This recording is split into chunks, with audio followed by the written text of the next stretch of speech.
сол секілді 19 жыл өзінің отағасынан айырылған ананы өзінің баласы ресторанға мейрамхана шақырған екен.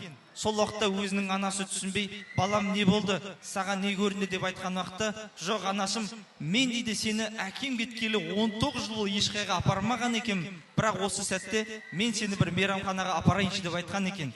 Сол уақытта анасы мәз-мейрам болып отырып, одан кейін анасымен әңгіме дүкен құрып, сонда анасы айтқан екен, ей балам дейді, келесіде мен сені шақырам деген екен.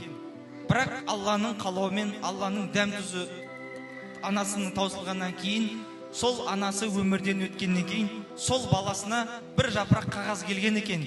Ей балашым дейді, сен мені шақырған болсан дейді, ендігі кезекте мен сені шақыруға уәде берген едім, бірақ осы күнге мен жете алмайтынымның көзім жетті, бірақ мені өзімнің түскен пенсиямнан барлығын төлеп, өзімнің өмірлік жарым болған жұбайымен келіп, осы жерге тамақтан деген екен.